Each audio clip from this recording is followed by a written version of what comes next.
ಮೊದಲೇದು R S ಎಸ್ಸಿನಾಗೆ ಸರ್ವೋಚ್ಚ ನಾಯಕರಾದಂಥ ಮಾನನೀಯ Mohan G Bhagwat ಅವರಿಗೆ ನಮ್ಮ ಕರ್ನಾಟಕದ ಗೃಹ ಮಂತ್ರಿಯವರು ಒಂದು ಪತ್ರ ಬರೆದಿದ್ದಾರೆ. ಸೊ ಈಗಾಗಲೇ ಕಳೆದ ಒಂದು 4-5 ದಿನದಿಂದ ಭಾಳ ದೊಡ್ಡ ಚರ್ಚೆ, ವಾದ ವಿವಾದ, ಸರಿ ತಪ್ಪು ಅನ್ನುವಂಥದ್ದು ನಡೀತಾ ಇದೆ. ನಾನು ಅವರಿಗೆ ಇವತ್ತೊಂದು ಪತ್ರ ಬರಿತಾ ಇದ್ದೀನಿ, ನಿಮ್ಮ ಎದುರುಗಡೆ ಅದನ್ನು ಬಹಿರಂಗಪಡಿಸ್ತಾ ಇದ್ದೀನಿ. ಸೊ ಅವರಿಗೆ ಪತ್ರ ಕಳಿಸ್ತಾ ಇದ್ದೀನಿ. ನಾನೊಬ್ಬ ರಾಷ್ಟ್ರೀಯ ಸ್ವಯಂ ಸೇವಕ ಸಂಘದ ಸ್ವಯಂ ಸೇವಕನಾಗಿ ನಂದು ಒಂದು ಕರ್ತವ್ಯ ಇದೆ. ಅವರ ಏನು ಒಂದು ಅನಿಸಿಕೆ ಇದೆ ಅದಕ್ಕೆ ಉತ್ತರ ಕೊಡುವಂಥದ್ದು ನನ್ನ ಕರ್ತವ್ಯದ ಹಿನ್ನೆಲೆಯಲ್ಲಿ ನಾನು ಈ ಪತ್ರವನ್ನು ಬಹಿರಂಗಗೊಳಿಸಿ ಇವತ್ತೇ ಅವರಿಗೆ ರಿಜಿಸ್ಟರ್ ಪೋಸ್ಟ್ ಮಾಡ್ತಾ ಇದ್ದೀನಿ. ನಿಮಗೂ ಎಲ್ಲರಿಗೂ ಇದರ ಸಂಬಂಧಪಟ್ಟಾಗೆ ನಾನು ತಿಳಿಸ್ತೀನಿ. ಒಂದು ಸನ್ಮಾನ್ಯ ಗೃಹ ಮಂತ್ರಿಗಳಿಗೆ ನಾನು ಕೇಳೋದು, ಆರ್ ಎಸ್ ಎಸ್ ಅನ್ನುವಂಥದ್ದು ಕರ್ನಾಟಕದ ಸೀಮಿತ ಸಂಘಟನೆ ಅಲ್ಲ. ಇದೊಂದು ರಾಷ್ಟ್ರೀಯ ಮಟ್ಟದ, ಅಂತಾರಾಷ್ಟ್ರೀಯ ಮಟ್ಟದ ಸಂಘಟನೆ ಇದು. ಸೊ ಅಂತಾರಾಷ್ಟ್ರೀಯ ಮಟ್ಟದಲ್ಲೂ ಸುಮಾರು 150 ದೇಶಗಳಲ್ಲಿ ಕೆಲಸ ಮಾಡ್ತಾ ಇದೆ ಆರ್ ಎಸ್ ಎಸ್ಸು. ಇಡೀ ನಮ್ಮ ದೇಶದಲ್ಲಿ ಎಲ್ಲ ರಾಜ್ಯಗಳಲ್ಲಿ ಇವತ್ತು ಆರ್ ಎಸ್ ಎಸ್ ಕಾರ್ಯನಿರ್ವಹಿಸ್ತಾ ಇದೆ. ಸೊ ನೀವು ಖರ್ಗೆ ಅವರು, ಪ್ರಿಯಾಂಕಾ ಖರ್ಗೆ ಅವರೇ, ನೀವು ಗೃಹ ಮಂತ್ರಿಗಳು, ನಿಮಗೆ ಇದರ ಕಲ್ಪನೆ ಇರಬೇಕು. ನಾನು ಯಾರಿಗೆ ಪತ್ರ ಬರ್ತೇನೆ, ಯಾರಿಗೆ ನೋಂದಣಿ ಆಗಬೇಕು, ರಿಜಿಸ್ಟರ್ ಆಗಬೇಕು ಅಂತ ಹೇಳ್ತಾ ಇದ್ದೀನಿ ಅಂತ ಅನ್ನುವಂಥದ್ದು ಇದನ್ನು ಕೇಳಬೇಕಾಗಿದ್ದು ಕೇಂದ್ರ ಸರ್ಕಾರ ಕೇಳಬೇಕು. ನಿಮ್ದು ಯಾಕಾಗಿಲ್ಲ ಅಂತನ್ನುವಂಥ, ಅಥವಾ ಕೇಂದ್ರ ಸರ್ಕಾರ ಸ್ಪಷ್ಟೀಕರಣ ಕೇಳಬೇಕು. ನೀವ್ಯಾರ್ರೀ? ನೀವೊಬ್ಬರು ಒಂದು 7 ಕೋಟಿಯ ಇಲ್ಲಿ ಇರುವಂಥ ಜನರ ಗೃಹ ಮಂತ್ರಿಗಳು. ಆರ್ ಎಸ್ ಎಸ್ 140 ಕೋಟಿಯ ಭಾರತೀಯರ ಮಧ್ಯದಲ್ಲಿ ಕೆಲಸ ಮಾಡ್ತಾ ಇದೆ. ಸೊ ನೀವು 7 ಎಲ್ಲಿ 140 ಕೋಟಿ ಎಲ್ಲಿ, ಯಾವ ಲೆಕ್ಕ, ಏನು ವಿಚಾರ ಮಾಡ್ತಾ ಇದ್ದಾರೆ, ಯಾರಿಗೆ ಕೆಣಕ್ತಾ ಇದ್ರಿ, ಏನು ನಿಮ್ಮ ಉದ್ದೇಶ ಏನು?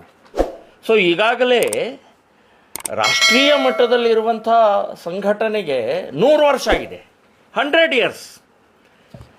ಸೊ 100 ಇಯರ್ಸ್ ಆದಂಥ ಈ ನಿರಂತರವಾಗಿ ಬೆಳೀತಾ ಇದೆ, ನಿರಂತರವಾಗಿ ವಿಸ್ತಾರ ಆಗ್ತಾ ಇದೆ, ನಿರಂತರವಾಗಿ ಜನ ಪೋಷಿಸ್ತಾ ಇದ್ದಾರೆ, ಜನ ಬೆಂಬಲಿಸ್ತಾ ಇದ್ದಾರೆ, ಜನ ಬಯಸ್ತಾ ಇದ್ದಾರೆ. ಇವತ್ತು ನನ್ನ ಮಗ ಆರ್ ಎಸ್ ಎಸ್ಗೆ ಹೋಗ್ಬೇಕು, ನಾವು ಆರ್ ಎಸ್ ಎಸ್ ಸೇರ್ಕೊಳ್ಬೇಕು ಅಂತನ್ನುವಂಥದ್ದು ವಾತಾವರಣ ಇದೆ. ಯಾರೂ ಕಾಂಗ್ರೆಸ್ ಸೇರಬೇಕು ಅಂತನ್ನುವಂಥದ್ದು ಒಬ್ಬ ಹೇಳಿಲ್ಲ, ಹೇಳುವುದೂ ಇಲ್ಲ. ಸೊ ಇಂಥ ವಿಚಿತ್ರವಾದಂಥ ಮಾನಸಿಕತೆ ಇವತ್ತು ನೀವು ಗೃಹ ಮಂತ್ರಿಗಳು ಮಾಡ್ತಾ ಇರುವಂಥದ್ದು ಎಲ್ಲೋ ನಿಗೂಢವಾದಂಥ ಹಿಡನ್ ಅಜೆಂಡಾ ಇದೆ ಇವ್ರದ್ದು. ಸೊ ಆ ಹಿಡನ್ ಅಜೆಂಡಾದಲ್ಲಿ ಇವರೊಬ್ಬರೇ ಇಲ್ಲ, ಇವ್ರ ಹಿಂದೆ ಭಾಳ ದೊಡ್ಡ ಶಕ್ತಿ ಇದೆ ಅಂತ ಅನ್ನುವಂಥದ್ದು ನಾನು ಹೇಳ್ತಾ ಇದ್ದೀನಿ. ಇದರ ಹಿಂದೆ ಹಿಂದೂ ವಿರೋಧಿ ಶಕ್ತಿ ಇದೆ. ಕಾಂಗ್ರೆಸ್ ದೊಡ್ಡ ನಾಯಕರ, ರಾಷ್ಟ್ರೀಯ ಮಟ್ಟದ ನಾಯಕರಿದ್ದಾರೆ. ಆದರೆ ಒಂದು ನಾನು ಸನ್ಮಾನ್ಯ ಗೃಹ ಮಂತ್ರಿಗೆ ಕೇಳ್ತಾ ಇದ್ದೀನಿ, ನೀವು ನಾನು ಅಧಿಕೃತವಾದಂಥ ಸರ್ಕಾರದ ಪತ್ರ ಕಳಿಸಿದ್ದೀನಿ ಅಂತನ್ನುವಂಥದ್ದು ನೀವು ಹೇಳಿದಿರಿ. ನಾನು ವೈಯಕ್ತಿಕ ಪತ್ರ ಕಳಿಸಿಲ್ಲ, ಸರ್ಕಾರದಿಂದನೇ ಅಧಿಕೃತ ಪತ್ರ ಕಳಿಸಿದ್ದೀನಿ ಅಂತ ಹೇಳುವಂಥವ್ರು, ಹಾಗಾದರೆ ಸನ್ಮಾನ್ಯ ಮುಖ್ಯಮಂತ್ರಿಗಳು ಯಾಕೆ ಮಾತಾಡ್ತಾ ಇಲ್ಲ? ಸರ್ಕಾರದ್ದೇ ಅತ್ಯಂತ ಪ್ರಮುಖ ವ್ಯಕ್ತಿ ಅಲ್ಲ ಅವರು, ಯಾಕೆ ಮಾತಾಡ್ತಾ ಇಲ್ಲ? ಯಾಕೆ ಬಾಯಿ ಬಿಡ್ತಾ ಇಲ್ಲ?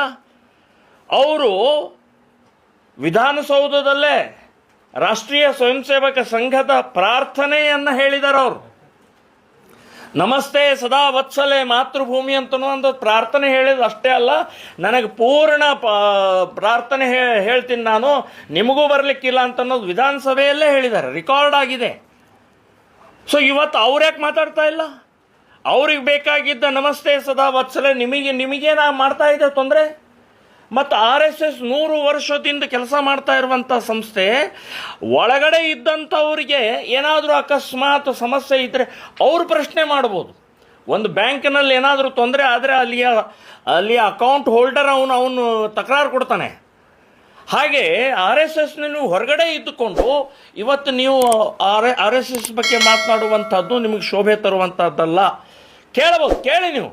ಆದರೆ ಅಧಿಕೃತವಾದಂಥ ಇದು ಅಂತನ್ನುವಂಥದ್ದು ರಾಷ್ಟ್ರೀಯ ಮಟ್ಟದ್ದಿರುವುದು. ನೀವು ಒಂದು ಸಣ್ಣ ರಾಜ್ಯದ ಒಂದು ಗೃಹ ಮಂತ್ರಿಗಳು ಆದಂಥವರು ಇದನ್ನು ಕೇಳುವಂಥ ಹಕ್ಕು ನಿಮಗಿಲ್ಲ ಅಂತನ್ನುವಂಥದ್ದು ಹೇಳ್ತಾ ಇದ್ದೀನಿ.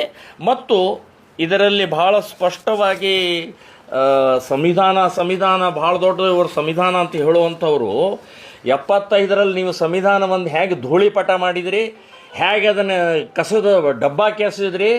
ನೀವು ಕಾಂಗ್ರೆಸ್ನವರಿಗೆ ನೀವು ಸಂವಿಧಾನ ಬಗ್ಗೆ ಮಾತನಾಡೋಕ್ಕೆ ನಿಮಗೆ ನೈತಿಕತೆನೇ ಇಲ್ಲ. ನಿಮಗೆ ಸಂವಿಧಾನ ಉಲ್ಲಂಘಿಸಿ ಸಂವಿಧಾನವನ್ನು ಸಾಕಷ್ಟು ರೀತಿ ಡಾಕ್ಟರ್ ಅಂಬೇಡ್ಕರ್ ಅವರಿಗೆ ಅಪಮಾನ ಮಾಡಿ ಇವತ್ತು ಸಂವಿಧಾನ ಬಗ್ಗೆ ಮಾತನಾಡುವಂಥದ್ದು ನೈತಿಕತೆ ಇಲ್ಲ ಅಂತನ್ನುವಂಥದ್ದು ಹೇಳ್ತಾನೆ. ಅದೇ ಸಂವಿಧಾನದಲ್ಲೇ 19(1) ಇದು ಆರ್ಟಿಕಲ್ ಹೇಳುತ್ತೆ, ನೋಂದಾವಣೆ ಮಾಡದೆ ಯಾವುದೇ ಮೂಲೆಯಲ್ಲಿ ಸಂಘ ಸಂಸ್ಥೆಗಳನ್ನು ನೀವು ಚಟುವಟಿಕೆ ಮಾಡಬಹುದು ಅನ್ನುವಂಥದ್ದು ಭಾಳ ಸ್ಪಷ್ಟವಾಗಿ ಸಂವಿಧಾನದ ಆರ್ಟಿಕಲ್ 19ನಲ್ಲೇ ಇದೆ. ಇದು ನಿಮಗೆ ಗೊತ್ತಿಲ್ವ? ಹಾಗಾದರೆ ಸಂವಿಧಾನ ಅಂತ ಹೇಳುವಂಥವ್ರು. ಸೊ ಈ ರೀತಿಯ ನಿಮ್ಮ ಬಾಲಿಶತನ, ಗೃಹ ಮಂತ್ರಿ ಅನ್ನುವಂಥದ್ದು ಭಾಳ ಒಂದು ಗೌರವ ಎನ್ನುವಂಥ ಒಂದು ಸ್ಥಾನ ಅದು. ಸೊ ಆ ಸ್ಥಾನಕ್ಕೆ ಅಗೌರವ ಅಂತ ತರ್ತಾ ಇದ್ದಾರೆ. ನೀವು ಆ ಸ್ಥಾನಕ್ಕೆ ಕೂತು ಒಂದು 2-3 ದಿನದಲ್ಲೇ RSS ಮೇಲೆ ಮುಗಿಬಿದ್ದಿದ್ದೀರಿ. 108 ನಮ್ಮ ಕರ್ನಾಟಕದಲ್ಲಿ ಸಮಸ್ಯೆಗಳಿದ್ದಾವೆ. ಡ್ರಗ್ ಮಾಫಿಯಾ ಕೆಲಸ ಮಾಡ್ತಾ ಇದೆ, ಬೆಟ್ಟಿಂಗ್ ಮಾಫಿಯಾ ಕೆಲಸ ಮಾಡ್ತಾ ಇದೆ, ಬಾಂಗ್ಲಾದೇಶ ನುಸುಳುಕೋರ್ದ ಕೆಲಸ ಇದೆ. ಹೀಗಾನೆ ಭ್ರಷ್ಟಾಚಾರ ಇವತ್ತು ನಿಮ್ಮ ಇಲಾಖೆಯಲ್ಲೇ, ಗೃಹ ಮಂತ್ರಿ ನಿಮ್ಮ ಇಲಾಖೆ, ಪ್ರಮುಖವಾದಂಥ ಇಲಾಖೆ ಪೊಲೀಸ್ ಇಲಾಖೆಯಲ್ಲಿ ಭ್ರಷ್ಟಾಚಾರದ ದೊಡ್ಡ ಕೂಪ ಇದೆ ಅಲ್ಲಿ. ಸೊ ಇಂಥದಕ್ಕೆಲ್ಲ ನೀವು ಯೋಚನೆ ಮಾಡೋದು ಬಿಟ್ಟು ರೈತರು ದಿನನಿತ್ಯ ಆತ್ಮಹತ್ಯೆ ಮಾಡಿಕೊಳ್ಳುವಂಥ ಪರಿಸ್ಥಿತಿ ನಿರ್ಮಾಣ ಮಾಡ್ತಾ ಇದ್ದೀರಿ. ವಿದ್ಯಾರ್ಥಿಗಳಿಗೆ ಯಾವುದೇ ರೀತಿಯ ಸವಲತ್ತು ಇಲ್ಲದಂಥ ಪರಿಸ್ಥಿತಿ ನಿರ್ಮಾಣ ಆಗಿದೆ. ಇವತ್ತು ಕಾರ್ಮಿಕರ ಅತಂತ್ರ ಸ್ಥಿತಿಯಲ್ಲಿದ್ದಾರೆ, ನಿರುದ್ಯೋಗ ಸಮಸ್ಯೆ ಇದೆ. ಹೀಗೆ ಅನೇಕ ಸಮಸ್ಯೆಗಳು ಇವತ್ತು ಕಾಡ್ತಾ ಇರುವಂಥ ಇದರಲ್ಲಿ ನಿಮಗೆ RSS ಒಂದೇ ಕಾಣ್ತಾ? RSSನ ಒಂದು ತಪ್ಪು ಹೇಳಿ, ಒಂದೇ ಒಂದು ತಪ್ಪು ಹೇಳಿ. ಏನೂ ತಪ್ಪು ಮಾಡಿಲ್ಲ, 100 ವರ್ಷ ಆಯ್ತು. ಸೊ ಯಾವುದೇ ರೀತಿಯ ಭಯೋತ್ಪಾದನೆಗೆ ಚಟುವಟಿಕೆ ಆಗಲಿ ಅಥವಾ ನಿಮ್ಮ ಕಾನೂನು ಬಾಹಿರವಾದಂಥ ಚಟುವಟಿಕೆಯಲ್ಲಿ RSS ಮಾಡಿಲ್ಲ, ಮಾಡೋದೂ ಇಲ್ಲ. ಸೊ ಈ ರೀತಿಯ ನೀವು RSSನ ಒಂಥರ ಅದನ್ನು ಅಂದರೆ ಯಾಕೆ ನೀವು ಮಾಡ್ತಾ ಇದ್ದೀರಿ ಅಂತಂದರೆ, ಮುಸ್ಲಿಂ ವೋಟ್ ಬ್ಯಾಂಕ್ ನಿರ್ಮಾಣ ಆಗಬೇಕು, ಮುಸ್ಲಿಮರಿಗೆ ಪ್ಲೀಸ್ ಮಾಡಬೇಕು, ಕ್ರಿಶ್ಚಿಯನ್ರಿಗೆ ಪ್ಲೀಸ್ ಮಾಡಬೇಕು. ಅದಕ್ಕೋಸ್ಕರ ಈ ರೀತಿಯ ನಾಟಕವನ್ನು ಮಾಡುವಂಥದ್ದು ನಿಮಗೆ ಶೋಭೆ ತರುವಂಥದ್ದಲ್ಲ. ಈಗಾಗಲೇ ನೀವು ಕೈ ಸುಟ್ಟುಕೊಂಡಿದ್ದೀರಿ. ನಿಮ್ಮ ಚಿತ್ತಾಪುರ ಕ್ಷೇತ್ರದಲ್ಲಿ ಆ ಪಥಸಂಚಲನವನ್ನು ಬ್ಯಾನ್ ಮಾಡಿ ಕೋರ್ಟ್ನಿಂದ ನಿಮಗೆ ಮುಖಭಂಗ ಆಗಿದೆ, ಕೈ ಸುಟ್ಟುಕೊಂಡಿದ್ದೀರಿ ನೀವು, ಅಪಮಾನ ಆಗಿದೆ ನಿಮಗೆ. ಹಾಗಾದರೆ ಕೋರ್ಟು ಪಥಸಂಚಲನಕ್ಕೆ ಅವಕಾಶ ಕೊಟ್ಟಿದೆ, ಇದರ ಅರ್ಥನೇ ಸಾಂವಿಧಾನಿಕವಾದಂಥ ಅಲ್ಲಿ ಬದ್ಧತೆ ಇದ್ದಿದ್ದರಿಂದ ಇವತ್ತು RSSಗೆ ಅನುಮತಿಯನ್ನು ಕೊಟ್ಟಿದ್ದು. ಸೊ ಇದು ಇಷ್ಟು ಸಣ್ಣ ವಿಷಯ ನಿಮಗೆ ಅರ್ಥ ಆಗ್ತಾ ಇಲ್ವಾ? ಈ ರೀತಿಯ ಮಾಡ್ತಾ ಇರುವಂಥ ನಿಮ್ಮ ಈ ಇದಕ್ಕೆ ನಾವು ಒಪ್ಪೋದಿಲ್ಲ. ಮತ್ತು ನಾವು ಇವತ್ತು 36,000 ಧಾರ್ಮಿಕ ದತ್ತಿ ಇಲಾಖೆಯಲ್ಲಿ ದೇವಸ್ಥಾನಗಳಿದ್ದಾವೆ, ನೋಂದಾಯಿತ ದೇವಸ್ಥಾನಗಳಿದ್ದಾವೆ. ಸಾವಿರಾರು ಕೋಟಿ ಇವತ್ತು ಸರ್ಕಾರ ಅದರ ಆದಾಯವನ್ನು ತಗೊಳ್ಳುತ್ತೆ. ಯಾವ ಮಸೀದಿ ನೋಂದಾಯಿತ ಆಗಿದೆ, ಯಾವ ಚರ್ಚ್ ನೋಂದಾಯಿತ ಆಗಿದೆ, ಯಾವ ಎಷ್ಟು ಮದರ್ಸಗಳ ನೋಂದಾವಣೆ ಆಗಿದ್ದಾವೆ, ಅದಕ್ಕೆ ದುಡ್ಡು ಬರುವಂಥದ್ದು ಎಲ್ಲಿಂದ ಬರ್ತಾ ಇದೆ, ಎಷ್ಟು ಆದಾಯ ಇದೆ, ಅದನ್ನೇನಾದರೂ ಲೆಕ್ಕ ಕೇಳಿದ್ದೀರಾ? ಅದನ್ನೇನಾದರೂ ಆಡಿಟ್ ಮಾಡಿಸಿದ್ದೀರಾ ನೀವು? ನೋಂದಾವಣಿ ಆಗಿಲ್ಲ ಅಂತ ಸಾವಿರಾರು ಮದರ್ಸಗಳಿದ್ದಾವೆ, ಸಾವಿರಾರು ಮಸೀದಿಗಳಿದ್ದಾವೆ, ಸಾವಿರಾರು ಚರ್ಚ್ಗಳಿದ್ದಾವೆ. ಅವುಗಳ ಬಗ್ಗೆ ಕೇಳಿ, ಅವಾಗ ಅನ್ನಿಸ್ತಾ ಇತ್ತು ಎಸ್ ನೀವು ನಿಮ್ಮ ಪ್ರಾಮಾಣಿಕತೆ ಇದೆ, ನಿಮ್ಮ ಬದ್ಧತೆ ಇದೆ ಅಂತ ಅನ್ನಿಸ್ತಾ ಇತ್ತು. ಆದರೆ RSSನೇ ನೀವು ಟಾರ್ಗೆಟ್ ಮಾಡ್ತಾ ಇರುವಂಥದ್ದು ಸರಿಯಲ್ಲ.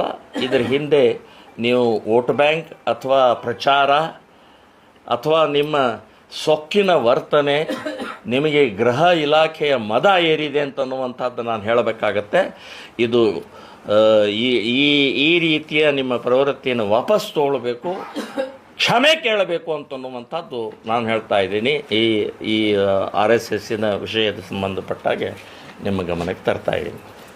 ಇಲ್ಲಿ ಒಂದು ಮೇನ್ ಪ್ರಶ್ನೆ ಅಂದರೆ ಪ್ರಿಯಾಂಕ ಖರ್ಗೆ ಅವರು ಏನು ಕೇಳ್ತಾ ಇದ್ದಾರೆ, ಒಂದು ನಿಮಿಷ ನಾನು ಹೇಳ್ತೀನಿ ಕೇಳಿ.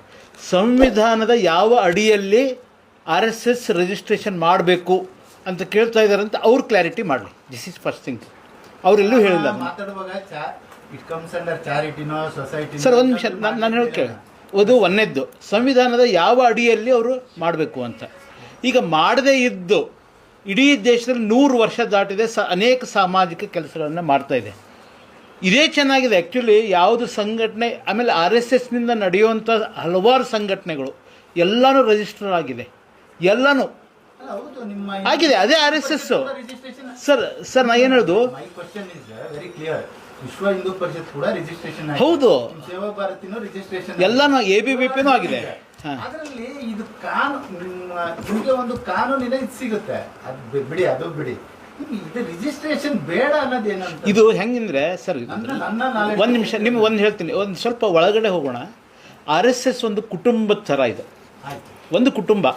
ಈಗ ನಾನೊಬ್ಬ ಇಂಡಿವಿಜುವಲ್ ಆಗಿ ನಂದು ಆಧಾರ್ ಕಾರ್ಡ್ ಇರುತ್ತೆ, ನಮ್ಮ ಫ್ಯಾಮಿಲಿಯಲ್ಲಿ 4-5 ಜನ ಇರ್ತೀವಿ, ನನ್ನ ಆಧಾರ್ ಕಾರ್ಡ್ ಇರುತ್ತೆ, ಪ್ಯಾನ್ ಕಾರ್ಡ್ ಇರುತ್ತೆ, ರಿಜಿಸ್ಟ್ರೇಷನ್ ಆಗುತ್ತೆ, ಎಲ್ಲ ಇರುತ್ತೆ. ಇಡೀ ಒಂದು ಕುಟುಂಬ ರಿಜಿಸ್ಟ್ರೇಷನ್ ಆಗಬೇಕು ಅನ್ನೋವಂಥದ್ದು ಇದೆಯಾ ನನಗೆ ಹೇಳಿ. ದೇಶಪಾಂಡೆ, ನಾವು ದೇಶಪಾಂಡೆ ಸರ್ ನೇಮ್, ಅಥವಾ ಇವ್ರ ಮುತಾಲಿಕ್, ಅಥವಾ ನೀವು ಯಾರು. ಒಂದು ನಿಮಿಷ ನಾನು ಹೇಳೋದು ಕೇಳಿ. ಅಲ್ಲಲ್ಲ, ನಾನು ಅದನ್ನು ಹೇಗಂದರೆ RSS ಅಂದರೆ ಒಂದು ತಾಯಿ ಸ್ಥಾನದಲ್ಲಿ ನಿಂತು ಈ ಎಲ್ಲ ಸಂಘಟನೆಗಳಿಗೆ ಸ್ಫೂರ್ತಿಯನ್ನು ಕೊಡ್ತಾ ಇದ್ದಾರೆ. ರಿಜಿಸ್ಟ್ರೇಷನ್ ಆದರೆ, ನೀವು ರಿಜಿಸ್ಟ್ರೇಷನ್ ಆದರೆ ಅದರ ಸಮಸ್ಯೆಗಳು ಬೇರೆ ಇರುತ್ತೆ. ಅದು ಇವರಿಗೆಲ್ಲ ಏನೂ ಇಲ್ಲದೇ ಇಷ್ಟು ಮಾತಾಡ್ತಾ ಇದ್ದಾರೆ. ಅವರು ರಿಜಿಸ್ಟ್ರೇಷನ್ ಇಲ್ಲದೆ ಮಾತಾಡ್ತಾ ಇದ್ದಾರೆ. ಇದ್ರೆ ಏನು ಸಮಸ್ಯೆಗಳಾಗ್ಬೋದು ಅನ್ನೋವಂಥದ್ದಿದೆ. ಹೀಗಾಗಿ ನನಗನ್ಸಿದ ಮಟ್ಟಿಗೆ, ಯಾಕಂದ್ರೆ 100 ವರ್ಷದ ಹಿಂದೆ ಇದ್ದಾಗ ಮತ್ತು ಹಿಂದೆ ನೆಹರು ಅವರು ಇರ್ಬೋದು, ಎಮರ್ಜೆನ್ಸಿಲಿ ಇಂದಿರಾ ಗಾಂಧಿ ಇರ್ಬೋದು, ಯಾರೂ ರಿಜಿಸ್ಟ್ರ್ ಕೇಳದೇ ಇರೋದನ್ನು ಇವ್ರ ತಲೆಯಲ್ಲಿ ಏನು ಬಂದೋ ಮಾಡ್ತಾ ಇದ್ದಾರೆ. ನನಗನ್ಸಿದ್ದು, ನಾನು ಆ್ಯಸ್ ಆ್ಯನ್ ಅಡ್ವೊಕೇಟ್ ನಾನು ಹೇಳ್ತಾ ಇರೋವಂಥದ್ದು, ಇಂಥ 100 ಸಂಸ್ಥೆಗಳು ರಿಜಿಸ್ಟ್ರೇಷನ್ನು ಆಗಿಲ್ಲ, ಆಗದೆ ಭಾಳ ಚೆನ್ನಾಗಿ ಕೆಲಸ ಮಾಡ್ಕೊಂಡು ಹೋಗ್ತಾ ಇರುವಂಥ ಸಂಘ ಸಂಸ್ಥೆಗಳು ಇದ್ದಾವೆ. ಅವರೊಬ್ಬರು ಕೇಳಿದ್ದಾರೆ ಅನ್ನೋದು ಮಾಡ್ಕ, ಅದಕ್ಕೆ ಭಾಳ ತೀವ್ರ ಚರ್ಚೆಗಳು ನಡಿಬೋದು, ಚಿಂತನೆಗಳು ನಡಿಬೋದು, ನಾ ಇಲ್ಲ ಅಂತ ಅನ್ನೋದಿಲ್ಲ, ನಡಿಬೋದು. ಆದರೆ ಮಾಡದೇ ಇದ್ದರೆ ಏನು ಸಮಸ್ಯೆ ಆಗಿದೆ ಅನ್ನುವಂಥದ್ದನ್ನು ಅವ್ರು ಹೇಳಬೇಕು. ರಿಜಿಸ್ಟ್ರೇಷನ್ ಆಗಿಲ್ಲಪ್ಪ, ನೀವೇನು ಸಮಸ್ಯೆ ಏನಾಗಿದೆ ಅನ್ನೋವಂಥದ್ದನ್ನು ಅವ್ರು ಕ್ಲಾರಿಟಿ ತಗೋಬೇಕು. ಆದರೆ RSSನಿಂದ ಸ್ಫೂರ್ತಿ ಇರುವಂಥ ಎಲ್ಲ ಸಂಘಟನೆಗಳು, ಈವನ್ RSS ಕಾರ್ಯಾಲಯಗಳಿದೆ. ಇಲ್ಲಿ ಶಿವಕೃಪಾ ಟ್ರಸ್ಟ್, ಯಾವುದು ಧಾರವಾಡದ್ದು, ಹುಬ್ಳಿದು ಲೋಕಹಿತಾಸ್ ಟ್ರಸ್ಟ್. ಅಂದರೆ RSS ಕಾರ್ಯಾಲಯಗಳು ಎಲ್ಲ ರಿಜಿಸ್ಟ್ರೇಷನ್, ಅದರ ಲೆಕ್ಕ, ಅಕೌಂಟ್ಸು ಎಲ್ಲ ಇದೆ. ಟ್ರಸ್ಟು, ಸೊಸೈಟಿ ಎಲ್ಲ ಇದಾವೆ. ಬ್ಯಾಂಕ್ ಇದೆ, ಧಾರವಾಡ ಅರ್ಬನ್ ಕೋಆಪರೇಟಿವ್ ಬ್ಯಾಂಕ್, ಸಂಘದ, ಆಮೇಲೆ BJP ಒಂದು ರಾಜಕೀಯ ಪಾರ್ಟಿ, ಎಲ್ಲ ಇರೋರು RSSದವ್ರೆ ಮ್ಯಾಕ್ಸಿಮಮ್ ಅದರಲ್ಲಿ.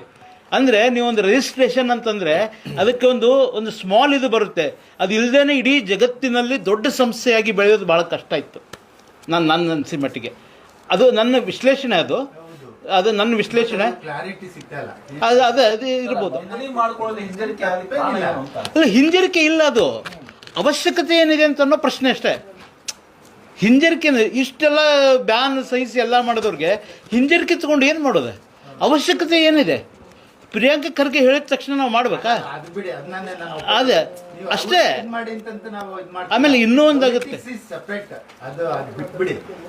ಸರ್, ಇಲ್ಲಿವರೆಗೂ ಅದನ್ನು ಯಾರು ಯಾಕೆ ಕೇಳಿಲ್ಲ, ಅದು ನಮ್ಗೆ ಕ್ಲಿಯರ್ ಮಾಡಿಬಿಡ್ರಿ. ಯಾಕೆ ಕೇಳಿಲ್ಲಪ್ಪ ಇಲ್ಲಿವರೆಗೂ ಅದನ್ನು?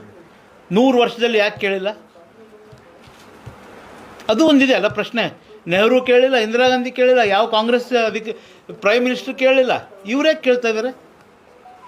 ಅದನ್ನು ಉತ್ತರ ಕೊಡಲಿ. ಡೆಮೋಕ್ರಸಿನಲ್ಲಿ ನೀವು ಲಾಯರ್ ಇದ್ದೀರಾ, ತುಂಬ ಚೆನ್ನಾಗಿ ಗೊತ್ತಿದೆ. ಮತ್ತು ಇದು ವಾದದ ವೇದಿಕೆನೂ ಅಲ್ಲ ಇಲ್ಲ. ನನ್ನೊಬ್ಬ ಜನರಲ್ ಇದಾಗಿ ನಾನು ನಿಮ್ಮನ್ನ ಕೇಳಿದೆ ಅಷ್ಟೇ. ನಾನೊಬ್ಬ ಇದಾಗಿ ಈ ದೇಶದ ಸಿಟಿಸನ್ ಆಗಿ ನಿಮ್ಮ ವಾದ ವಿಶ್ಲೇಷಣೆ ನನಗೆ ಕ್ಲಾರಿಟಿ ಇದು ಬರಲಿಲ್ಲ, ಒಂದು ಸ್ಪಷ್ಟವಾದಂತಹ. ಸರ್, ಇನ್ನೊಂದು ಸಣ್ಣ ಎಕ್ಸಾಂಪಲ್ ನಿಮ್ಮ ಪ್ರಯತ್ನ ಮಾಡ್ತೀವಿ. ಒಂದು ದೇವಸ್ಥಾನ ಒಂದು ಟ್ರಸ್ಟ್ ಅಂತ ಮಾಡ್ತಾರೆ. ಒಂದು ನಿಮಿಷ, ಅದ್ರ ಒಳಗಿನ ದೇವರದಲ್ಲ ಮೂರ್ತಿ, ಅದೇನಾದರೂ ರಿಜಿಸ್ಟರ್ ಆಗಿದೆಯಾ? ಈಗ ಅವ್ರು ಸುಮ್ನೆ ಹೇಳಿದ್ರು, ಸುಮ್ನೆ ನಾನು ಪ್ರಶ್ನೆ ಕೇಳೋದು. ಈಗ ಪ್ರಮೋದ್ ಜಿ ಅವ್ರು ಏನ್ ಹೇಳಿದ್ರು ಅಂದ್ರೆ ಅದಿಷ್ಟು ದೇವಾಲಯಗಳು ಇಷ್ಟಿದ್ರು ವ್ಯಾಪ್ತಿಗೆ ಬರುತ್ತೆ ಅಂತ. ದೇವಸ್ಥಾನಗಳಾಗಿದೆ.